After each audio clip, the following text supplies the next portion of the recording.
Днес ще ви разкажа за една история. И между другото забравих да кажа, че в това видео ще се гримирам. Която се случи с мен. И аз изгледах виновна, въпреки че нищо не бях направила. И хайде да започваме. Така, сега ще правя като глави. Глава първа. Къде изобщо се случи това нещо? Чувайте малко намалих музиката. Така, глава първа да кажем. Къде изобщо се случи това?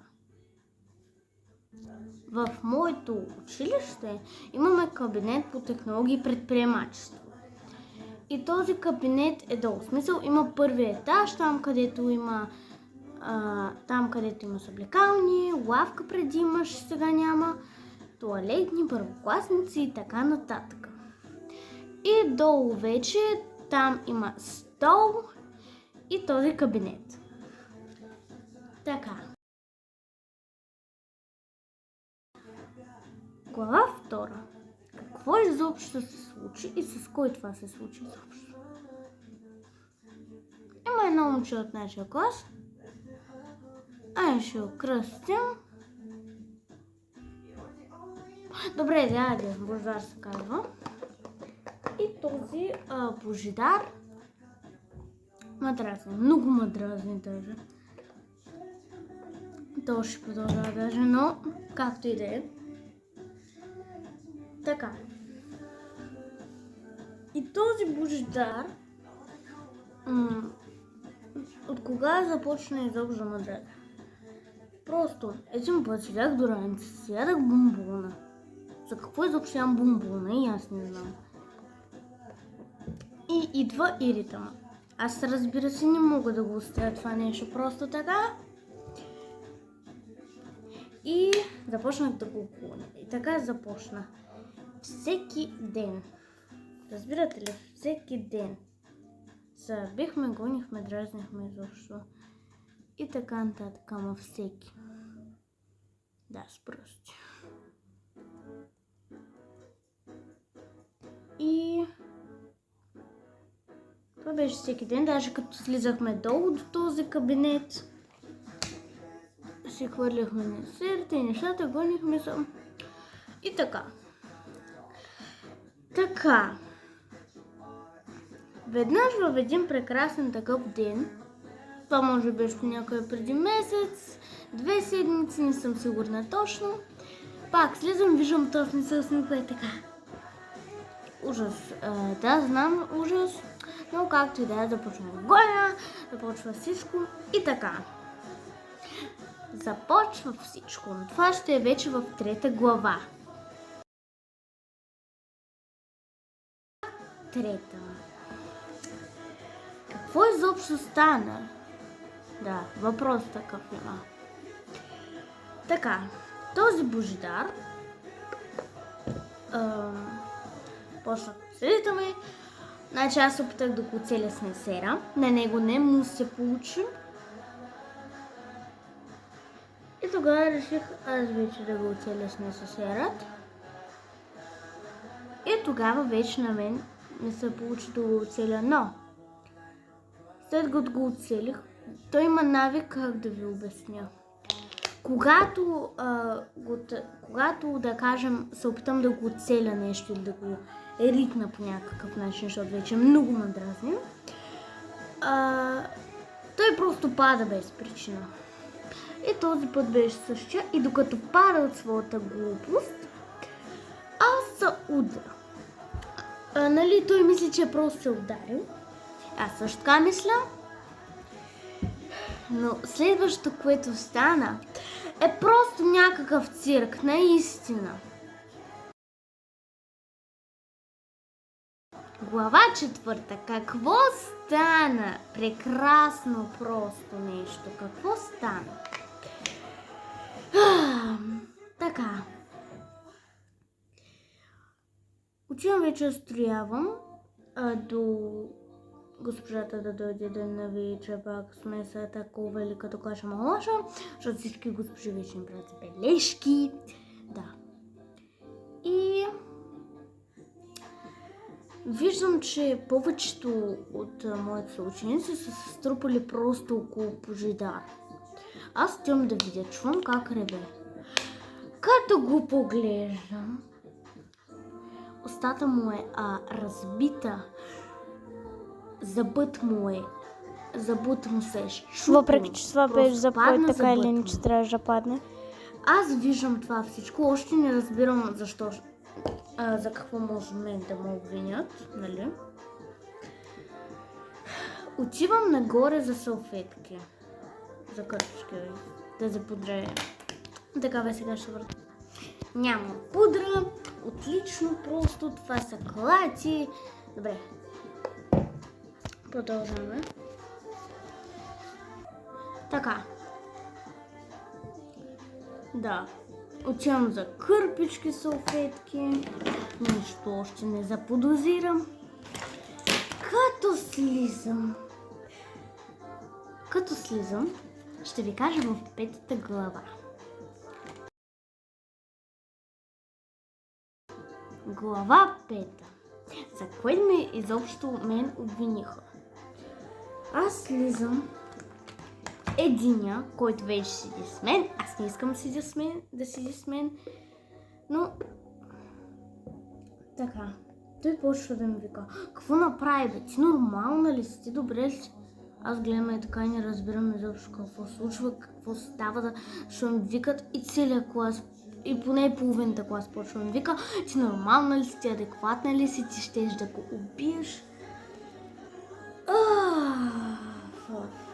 Просто аз нямам думи какво да кажа. Руш. Така, аз започвам да им обяснявам, че нищо не съм направил, той сам е паднал. Те, разбира се, не ми вярва. Много слушах. Започвам да им обяснявам, че нищо не съм направила. Те, разбира се, не ми вярват. И в този момент, разбира се, идва госпожата. Как в най-неподходящия момент госпожата няма да дойде? Обяснете ми как. Това не се случва. Идва, значи, госпожата и вика, какво се случва? Четвърти Б веднага горе в класната ви стая. Ние отиваме, аз съм най-отпред до госпожата, просто не знам сега какво ще се случи. Качваме се до класната стая. Аз сядам на моето място. Добре, сега предишното момче, което седеше с мен, с някакъв стая така славно, както и да е. Днеска ще имаме експериментален грим, някакъв не по правилата. Идва, значи, и започва да вика, ви нормални ли сте? Аз нали ви казах да се спрете, ви обаче не. Така, тя ме вика към себе си, там на бюрото си. Аз винаги съм казала бюро, а не бюро, не знам защо. Добре, ако казвам някъде бюро, не се очудвайте. Отивам, значи, аз към нейното бюро и тя ме пита какво се е случило и аз се обяснявам така. И тя ми вика, добре, сега си на място, започваме да говорим, те започват да викат колко съм лоша, гадна и просто не знам аз какво се случва. Аз ги гледам така. И един гений, а по-точно двама, едно момиче от нашия клас и това момче да седеше до мен, вика. То в първи клас, когато Димана още беше така, да, ако някой е забравил или ако някой не знае, ако за първ път ме гледате, Димана ето това момиче, аз съм снимала, мисля, 1-2 видеа с нея. Да. Те викат, Никола с Димана приседяха и те много викаха. Аз си мисля, това какво пък общо има? А знаете ли кое е общото? Това, че ние от малки сме такива побойнички. Просто аз нямам думи. Аз просто не знае какво кажа, гледай така. Сериозно ли? До там циркът не спира. Следващия час, веднага след технология и предприемачество, да, целият ни час по технология и предприемачество мина само да говорим, някакви неща обясняваме.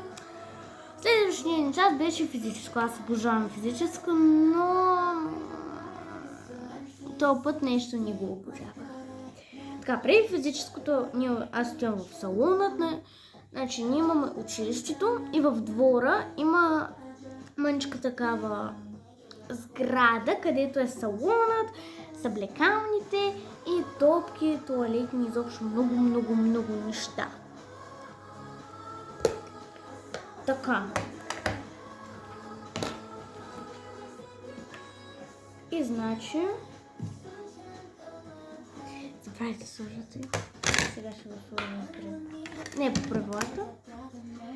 И идва класната ми. Аз много ни харесвам нашата класна, да тя да не го видя това нещо. И... Значи тя ме вика, ме пита какво пак се е случило с нас, какво пак наговорят нас двамата с Божидар. Аз си казвам, обясняваме, нали, че той сам е паднал, че аз съм виновна и тя ми вика. Аз колко пъти съм ти казала да се занимаваш с Божидар и да дойдеш при мен да кажеш. По какъв точно начин аз трябваше да я кажа, като тя изобщо нямах час с нея. Добре, тогава можех да кажа на другата госпожа, но нея също в това време я нямаше. Логика няма, няма решение. Да. И докато идвах за салона, знаете ли един какво каза? Тихо, идва лошата. Това просто е наистина смешно. Това звучи много смешно, му обвинят за нещо, което аз даже не съм правила. Това е тъпо нещо. Никой не разбира това вече. Явно те не го разбират. Колкото пъти да им обясним, колкото пъти да им кажа, ти криво бе. Колкото пъти им да я кажа, колкото пъти да им обясня, те просто не разбират. Да. Сега ще го прикрия малко.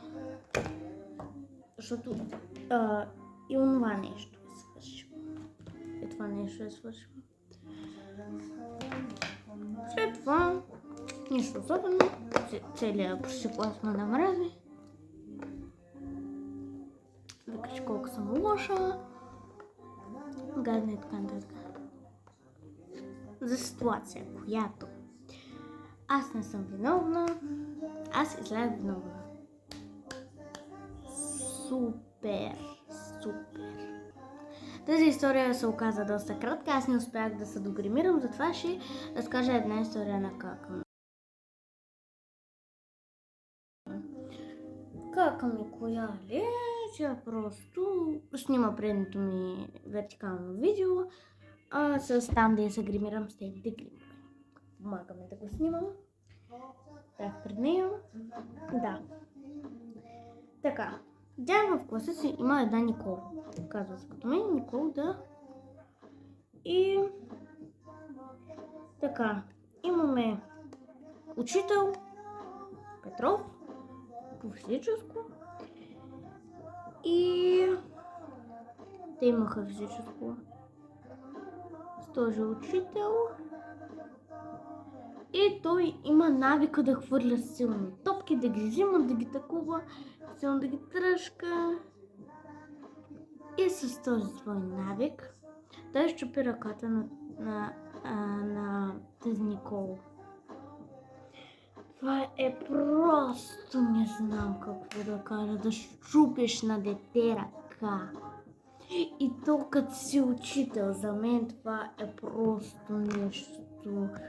Не мога да го коментирам даже.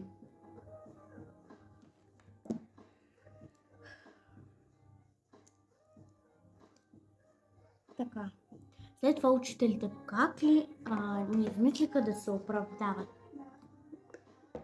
Защото нали, ако признаят, те са виновни, няма да е много добре за тях.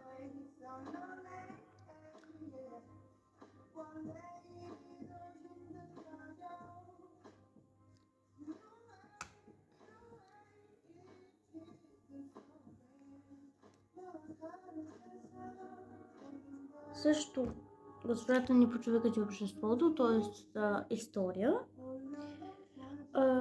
каза, знаете ли какво, че учителите са помагали да ограничим времето с телефонът.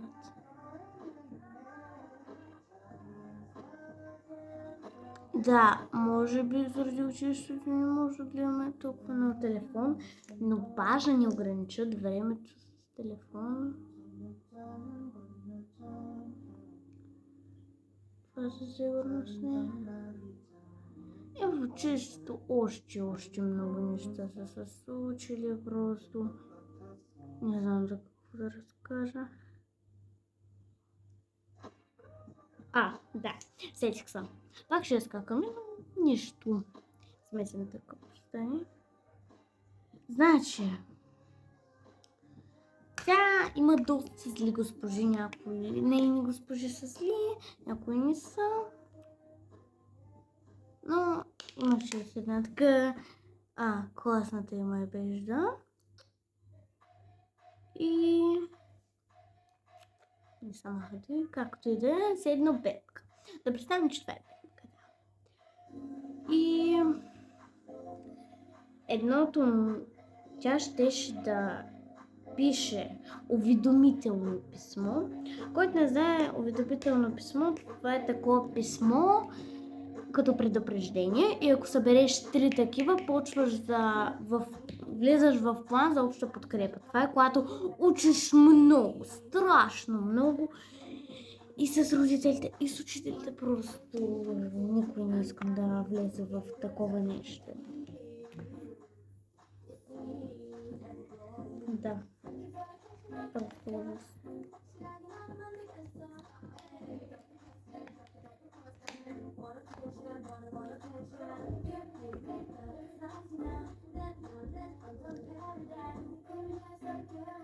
Ще запише такова писмо на някакво момиче, само за това, че е била с разкопчана копче на униформата. И това мисля, че вече не е напрекалено. Както и да е, нищо, че се получи просто отвратително. Тук не знам как да я направя.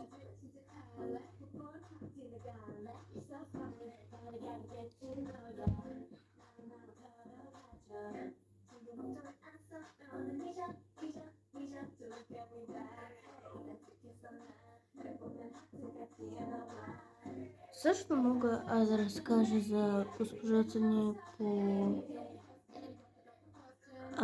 по технологии предприемачество, Гати. Така. Тя мен честно много не ме харесва. Не знам защо, сериозно ви казвам, не знам защо. Да кажем, правим някакви кутийки за 8 март, на който никой не му трябва тя кутийка за 8 март, по-добре някакво цвет да купим на майката. Никой не го интересува, че правите кутийки, като ви кажат. И не, някакво правим. Правим кутийки! Да. Да кажем, като направя тая кутийка и намирам своята, тя ми вика, какво да направя? Аз значи не си я дал, въпреки че аз много добре помня, че съм я дал. Както да. Също някой ми беше взел учебниците и тя ми вика, тя ми се скара за това, че някой ми е взел учебниците. И като я помолих за научиците да кажем, тя ми писа забележка за това, че съм ми помолила за научица. И именно заради това също трябваше да купуваме нови учебници, нов комплект. Технологии и предприемачество.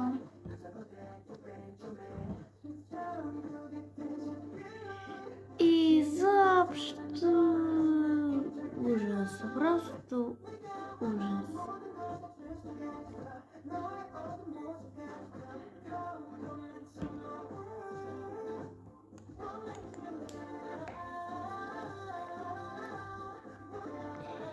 Еми, ето такъв крив се получи, но това няма значение. А вие имате ли някакви тъпи истории от училище? Ако искате, напишете коментар с такъв и следващото видео ще е как разказвам вашите тъпи истории от училище и за какви ситуации тъпи сте попадали в училище. Това е всичко. Бай-бай!